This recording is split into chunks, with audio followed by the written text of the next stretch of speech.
Hello student, Vinod chemistry club में आपका स्वागत है। मैं विनोद कुमार जहांगीर फिर से हाजिर हूँ एक नए वीडियो के साथ। आज हम पढ़ेंगे 12th एजी केमिस्ट्री में न्यूक्लियोसाइड और न्यूक्लियोटाइड्स। ये दो चीज़ें पढ़ेंगे, न्यूक्लियोसाइड, न्यूक्लियोटाइड। क्योंकि न्यूक्लिक अम्ल के बारे में हमने अध्ययन किया था, तो आज हम पढ़ेंगे न्यूक्लियोसाइड और न्यूक्लियोटाइड के बारे में। तो देखिए, न्यूक्लियोसाइड तथा न्यूक्लियोटाइड्स। सबसे पहले हम पढ़ेंगे न्यूक्लियोसाइड के बारे में। न्यूक्लियोसाइड क्या होता है?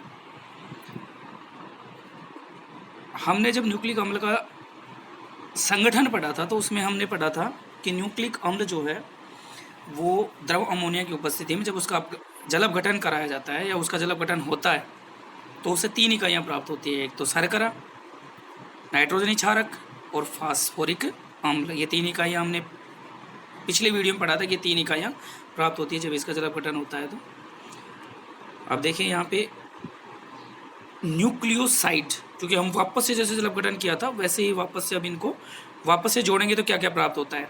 तो जैसे हमने जलापघटन पढ़ा था तो उसमें पहले न्यूक्लिक अम्ल जो है वो न्यूक्लियोटाइड में टूटता है, फिर न्यूक्लियोटाइड जो है वो न्यूक्लियोसाइड और फास्फोरिक अम्ल में टूटता है, एक इकाई वहाँ से अलग हो जाती है। फिर न्यूक्लियोसाइड का जलापघटन करते हैं तो शर्करा, पेंटो शर्करा और नाइट्रोजन क्षारक बनता है। तो ये 3 इकाइयाँ प्राप्त होती हैं। अब ये 3 इकाइयाँ वापस जुड़ करके क्या बनाएंगी? न्यूक्लिक अम्ल का फॉर्मेशन करती हैं। तो उसी चीज़ को हम पढ़ेंगे। तो सबसे पहले न्यूक्लियोसाइड, पेंटो शर्करा और एक नाइट्रोजनी क्षारक, यानी कि एक नाइट्रोजनी क्षारक यदि पेंटो शर्करा से अगर जुड़ जाता है, पेंटो शर्करा ही रही, तो एक नाइट्रोजनी क्षारक पेंटो शर्करा जो है इससे संयोजित होकर के या इससे संयोजित हो जाता है, जुड़ जाता है, तो उससे जो प्राप्त होता है वो न्यूक्लियोसाइड बनता है। यानी एक शर्करा और नाइट्रोजनी क्षारक, इन दोनों से न्यूक्लियोसाइड बनता है, न्यूक्लियोसाइड। ठीक है, ये तो हो गया न्यूक्लियोसाइड। अब बनाएंगे न्यूक्लियोटाइड, तो वो आगे बनेगा। इसका एग्जाम्पल देखें। एक न्यूक्लियोसाइड में शर्करा का जो है वो C1 कार्बन यहाँ पे जुड़ा होता है, यानी कि शर्करा जो होती है उसके C1 कार्बन से, पहले कार्बन से, C1 का मतलब पहला कार्बन, इस पहले कार्बन से एक नाइट्रोजनी क्षारक जुड़ जाता है। अब ये नाइट्रोजनी क्षारक किस प्रकार का? क्योंकि नाइट्रोजनी क्षारक के बारे में हमने पढ़ा था 2 प्रकार का होता है, एक तो प्यूरिन, एक होता है प्रीमिडीन। तो ये प्यूरिन है या प्रीमिडीन है वो देखेंगे कौन सा है ये। यदि देखो नाइट्रोजनी क्षारक अगर प्रीमिडीन का है तो नाइट्रोजन क्षारक का N1 जो है, इनकी नाइट्रोजन क्षारक में जो N है वो N1 जो है ना वो C1 के साथ में जुड़ेगा। यदि प्यूरिन है तो उसका N9 यानी कि 9वां जो है N वो C1 कार्बन, पेंटो शर्करा के C1 कार्बन से जुड़ेगा। तो इस प्रकार से इसके साथ में जुड़ता है और एक न्यूक्लियोसाइड का निर्माण करता है। जैसे देखिए एक उदाहरण है, पेंटो शर्करा, अगर इसके साथ में एडिनिन क्षारक जुड़ जाए, एडिनिन किसका है ये? प्यूरिन का, तो N1 के साथ, सॉरी इसके N9 के साथ में जुड़ेगा। तो यदि शर्करा और एडिनिन क्षारक अगर आपस में जुड़ते हैं तो इससे जो बनने वाला न्यूक्लियोसाइड होता है वो कहलाता है एडिनोसिन, या फिर इंपॉर्टेंट है, एडिनोसिन कहलाता है। ठीक, एडिनोसिन, ये हो गया एडिनोसिन। अब हम बात कर, ये हो गया न्यूक्लियोटाइड, सॉरी न्यूक्लियोसाइड। अब हम बात करेंगे न्यूक्लियोटाइड की। न्यूक्लियोटाइड, अब देखो हमने न्यूक्लियोसाइड प्राप्त कर लिया। अब न्यूक्लियोसाइड जो बना है, इस न्यूक्लियोसाइड यानी एक न्यूक्लियोसाइड के C5 कार्बन से, यानी 5वें कार्बन से एक न्यूक्लियोसाइड लेंगे और उसके 5वें कार्बन से यदि एक फास्फोरिक अम्ल जुड़ जाता है, और इसका सूत्र क्या बताया था मैंने?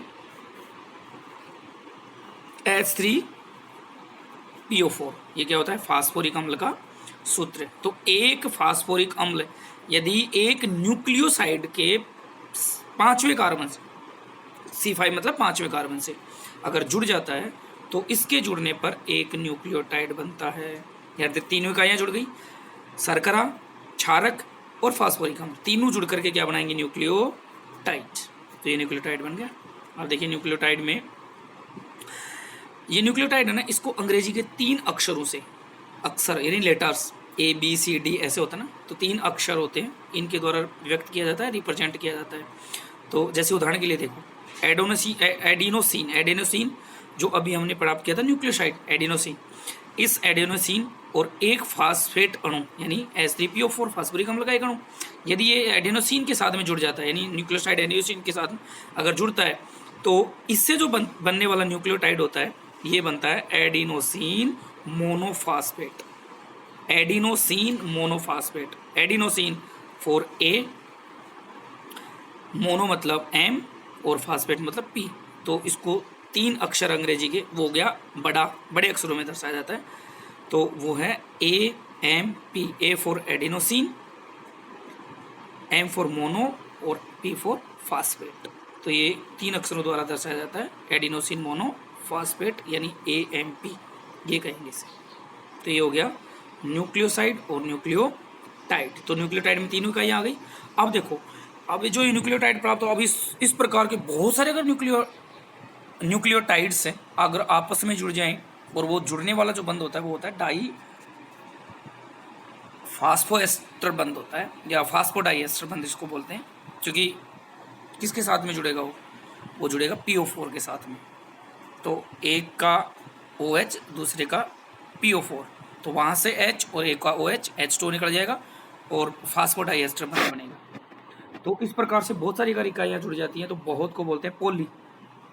और न्यूक्लियोटाइड की इकाइयाँ जुड़ेंगी तो इसको बोलेंगे पॉलीन्यूक्लियोटाइड। तो तीसरा हम पढ़ेंगे पॉलीन्यूक्लियोटाइड। न्यूक्लियोटाइड से बनाए पॉलीन्यूक्लियोटाइड। तो पॉलीन्यूक्लियोटाइड इसमें क्या है, न्यूक्लियोटाइड की बहुत सारी इकाइयाँ फास्फोडाइएस्टर बंध द्वारा जुड़ी होती है। तो न्यूक्लियोटाइड की बहुत सी इकाइयाँ किसके द्वारा जुड़ी होंगी, फास्फोडाइएस्टर बंध। फास्फोडाइएस्टर बंध द्वारा जुड़कर पॉलीन्यूक्लियोटाइड श्रृंखला का निर्माण करते हैं। पॉलीन्यूक्लियोटाइड श्रृंखला बन जाएगी, इसका निर्माण करेंगे। यानी बहुत सारी न्यूक्लियोटाइड की श्रृंखलाएं फास्फोडाइएस्टर बंध द्वारा जुड़कर के पॉलीन्यूक्लियोटाइड बनाती है। ये पॉलीन्यूक्लियोटाइड ही क्या कहलाते हैं, न्यूक्लिक अम्ल कहलाते हैं। अब बहुत सारे न्यूक्लियोटाइड्स आपस में जुड़ेंगे, पॉलीन्यूक्लियोटाइड, फिर पॉलीन्यूक्लियोटाइड की श्रृंखलाएं आपस में जुड़ेंगी और क्या बनाएंगी, न्यूक्लिक अम्ल का फॉर्मेशन करती है, न्यूक्लिक अम्ल बनाएंगी। ठीक, पॉलीन्यूक्लियोटाइड श्रृंखलाओं में 2 न्यूक्लियोटाइड आपस में C5 व C3 कार्बन से जुड़े होते हैं। यानी जो पॉलीन्यूक्लियोटाइड श्रृंखलाएं होती है ना, इनमें 2 न्यूक्लियोटाइड की श्रृंखलाएं जो होती हैं वो आपस में, एक न्यूक्लियोटाइड का तो C5 कार्बन और दूसरे न्यूक्लियोटाइड का C3 कार्बन, इनसे आपस में क्या होती है, जुड़ी हुई होती है। तो एक का C5 होता है, दूसरे का C3 कार्बन होता है। और ये कौन से बंध से जुड़ी होती है, फास्फोडाइएस्टर बंध से आपस में। तो 2 न्यूक्लियोटाइड की श्रृंखलाएं जो होती है, या 2 न्यूक्लियोटाइड की इकाइयां जो होती हैं वो आपस में फास्फोडाइएस्टर बंध द्वारा जुड़ी होती है। वो कौन कौन से कार्बन से, C5 और C3 कार्बन से ये जुड़ी हुई होती है। न्यूक्लिक अम्लों में शर्करा, फास्फेट तथा नाइट्रोजन क्षारक जो होते हैं ना, इनके जुड़ने का क्रम जो होता है ना वो निम्न प्रकार से होता है। यानी इनका जो जुड़ने का क्रम होता है ना वो निश्चित होता है। ठीक, ये एक निश्चित क्रम में जुड़े होते हैं, या नाइट्रोजन क्षारक जिस क्रम में जुड़े होते हैं ना उसे न्यूक्लिक अम्ल की प्राथमिक संरचना कहते हैं। कौन कौन से, शर्करा, फास्फेट और नाइट्रोजनी क्षारक, ये तीनों जिस क्रम में जुड़े होते हैं उस क्रम को न्यूक्लिक अम्ल की प्राथमिक संरचना कहते हैं। देखिए न्यूक्लिक अम्ल की प्राथमिक संरचना कैसे होगी, सबसे पहले जुड़ी होती है शर्करा। शर्करा से एक जुड़ा होता है नाइट्रोजनी क्षारक। देखो नीचे शर्करा से जोड़ रखा है ये बंध, देखो ये बना हुआ है। तो ये जो है शर्करा, फिर शर्करा जुड़ा होता है पहले कार्बन पे नाइट्रोजन क्षारक, फिर इसी शर्करा से जुड़ गया फास्फेट अणु। तो ये तीनों का ये बन गई, एक न्यूक्लियोटाइड होगी। फिर दूसरी न्यूक्लियोटाइड इसी प्रकार से ऐसे जुड़ेगी आगे, ऐसे करके ये सीधी श्रृंखला में इस प्रकार से बहुत सारी न्यूक्लियोटाइड श्रृंखलाएं जो है वो आपस में जुड़ी होती है। तो ये हो गई एक न्यूक्लिक अम्ल की प्राथमिक संरचना। ये है न्यूक्लिक अम्ल की प्राथमिक संरचना। ठीक, तो इसमें सबसे पहले शर्करा, फिर उससे क्षारक, फिर इससे फास्फेट अणु, फिर शर्करा, फास्फेट अणु से। तो ये जो हो गया, जैसे मान लो ये है, ये तीसरा कार्बन है, ये 5वां कार्बन है, ऐसे इस प्रकार से जुड़े होते हैं। फिर आगे वाला ये यहाँ पे फास्फेट अणु जुड़ेगा, ये फिर 5वें कार्बन से जुड़ जाएगा, फिर आगे वाला तीसरे से जुड़ जाएगा। इस प्रकार से ये बहुत सारी न्यूक्लियोटाइड की श्रृंखला आपस में जुड़ती हैं और ये क्या बनाती हैं, पॉली न्यूक्लियोटाइड्स बनाती हैं, जिसे हम न्यूक्लिक अम्ल कहते हैं। ठीक, इस प्रकार से जुड़ी होती है। अब हम बात करते हैं ये DNA और RNA, क्योंकि 2 ही होती है न्यूक्लिक अम्ल। हमने शुरू में पढ़ा था कि न्यूक्लिक अम्ल जो है वो 2 प्रकार का होता है, एक तो DNA होता है और दूसरा RNA होता है। तो DNA और RNA ये 2 चीज़ें हैं। तो DNA और RNA में दोनों में अंतर पढ़ेंगे अपन। भाई न्यूक्लिक अम्ल हो गया, न्यूक्लियोटाइड्स हो गए, न्यूक्लियोसाइड हो गया। अब DNA और RNA में अंतर पढ़ेंगे हम।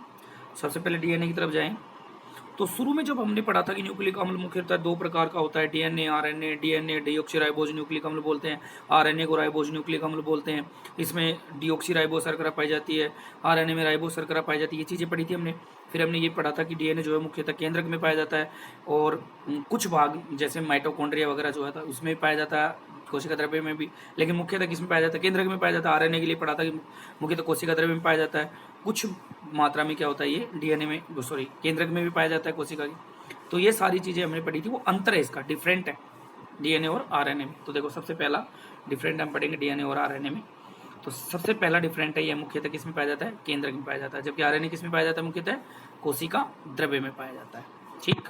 दूसरा देखो, इसमें जो है ना डीऑक्सीराइबोज शर्करा पाई जाती है, किसमें? डीएनए में डीऑक्सीराइबोज शर्करा, इसलिए डीएनए होता है, और आरएनए में राइबोज शर्करा पाई जाती है। 2 अंतर हो गए। तीसरा अंतर देखिए, डीएनए की जो संरचना होती है द्विकुंडली संरचना होती है, द्वि हेलिक्स संरचना। आप लोग बायोलॉजी में पढ़ोगे, अगर डीएनए आरएनए आएगा तो द्वि हेलिक्स संरचना है, द्विकुंडली संरचना होती है। यानी इस प्रकार की संरचना होती है, एक तो ऐसे होती है और एक ऐसे होती है। अब द्विकुंडली संरचना इस प्रकार से होती है, तो द्वि हेलिक्स या द्विकुंडली संरचना होती है, जबकि आरएनए क्या होती है? एक कुंडली संरचना होती है। फिर हमने नाइट्रोजन क्षारक पढ़े थे, तो 2 प्रकार के नाइट्रोजन क्षारक होते हैं, प्यूरिन और पिरिमिडिन। तो देखो डीएनए में जो नाइट्रोजन क्षारक होते हैं वो होते हैं एजी और टीसी, यानी कि एडेनोइन, ग्वानिन और थायमिन और साइटोसिन, ये 4 होते हैं। और आरएनए में जो होते हैं वो 4 ही होते हैं, लेकिन यहाँ थायमिन जो है डीएनए में, उसकी जगह पे यहाँ पे होता है यूरेसिल, क्योंकि पिरिमिडिन जो है वो 3 होते हैं। कौन कौन से? साइटोसिन, थायमिन और यूरेसिल। तो थायमिन की जगह आरएनए में यूरेसिल होता है, ये अंतर याद रखना है भाई। तो डीएनए में कौन कौन से क्षारक पाए जाते हैं? एजीटीसी, और आरएनए में कौन से पाए जाते हैं? एजीयूसी, और डीएनए में एजीटीसी। तो ये क्षारक इसके अंदर पाए जाते हैं, तो इनमें अंतर हो गया। अगला, डीएनए जो है ना वो आनुवंशिक लक्षण जो होते हैं, यानी माता पिता से संतान में पहुंचाने का कार्य करता है, यानी एक पीढ़ी से दूसरी पीढ़ी में ले जाने, आनुवंशिक लक्षणों को एक पीढ़ी से दूसरी पीढ़ी में ले जाने का कार्य कौन करता है? डीएनए। तो ये क्या करता है? आनुवंशिक लक्षणों को एक पीढ़ी से दूसरी पीढ़ी में ले जाने का कार्य करता है डीएनए, जबकि आरएनए क्या करता है? प्रोटीन संश्लेषण का कार्य करता है। आरएनए का मुख्य कार्य क्या होता है? प्रोटीन का संश्लेषण करना, यानी प्रोटीन का निर्माण करना। तो प्रोटीन संश्लेषण का कार्य होता है आरएनए का। तो अतः ये हो गए इसमें डीएनए और आरएनए में अंतर। तो एक बार फिर से रिपीट कर रहा हूँ मैं, डीएनए आरएनए में अंतर। डीएनए जो है वो मुख्यतः केंद्रक में पाया जाता है, जबकि आरएनए कहाँ पाया जाता है? कोशिका द्रव्य में पाया जाता है। डीएनए में डीऑक्सीराइबोज शर्करा पाई जाती है, जबकि आरएनए में राइबोज शर्करा पाई जाती है। ठीक। डीएनए जो होता है द्विकुंडलित होता है, जबकि आरएनए क्या होता है? एक कुंडलित होता है। डीएनए में जो क्षारक होते हैं एजीटीसी, ठीक, एजीटीसी याद करने का तरीका है, और आरएनए में जो क्षारक होते हैं वो एजीयूसी। ठीक। आनुवंशिक लक्षणों को एक पीढ़ी से दूसरी पीढ़ी में ले जाने का काम करता है डीएनए, तो इसका कार्य हो गया आनुवंशिक लक्षणों को एक पीढ़ी से दूसरी पीढ़ी में ले जाने का काम हो गया। और आरएनए का काम क्या है? प्रोटीन का संश्लेषण करना, प्रोटीन का संश्लेषण आरएनए का काम, प्रोटीन का संश्लेषण करना ये आरएनए करता है। इस प्रकार से इनमें डिफरेंट हो गया। तो यहाँ पे हमारा न्यूक्लिक एसिड खत्म हुआ, समाप्त हुआ। ठीक है। अब नेक्स्ट हम पढ़ेंगे लिपिड। अगला जो टॉपिक होगा हमारा लिपिड होगा। तो आपको वीडियो पसंद आया होगा। यदि वीडियो पसंद आया तो इसे लाइक कीजिए, शेयर कीजिए, कमेंट कीजिए, और जो भी आपका क्वेश्चन है तो कमेंट बॉक्स में डाल दीजिए। नेक्स्ट वीडियो में वो कमेंट आपका पढ़ लिया जाएगा, क्वेश्चन पढ़ लिया जाएगा, नेक्स्ट वीडियो में डाल दिया जाएगा उसका आंसर। बाकी सब्सक्राइब जरूर करें चैनल को, क्योंकि चैनल को सब्सक्राइब करोगे, सब्सक्राइब एक लाल बटन सा आएगा जब आप यूट्यूब खोलोगे, तो वहाँ पे लाल बटन को प्रेस करोगे आप, तो वो सब्सक्राइब हो जाएगा। और फिर उसके बाद में घंटी का चिन्ह आएगा, उस घंटी के चिन्ह पे दबाओगे तो उसमें ऑल को प्रेस कर लेना, ताकि मैं जो भी नया वीडियो डालूँ आपको तुरंत उसकी सूचना प्राप्त हो जाए। ठीक है। तो सब्सक्राइब ज़रूर करना चैनल को। तो आई होप आपको वीडियो पसंद आया होगा। तो नेक्स्ट वीडियो में मिलते हैं हम लिपिड के साथ। आज का वीडियो यहीं तक है। Thank you so much.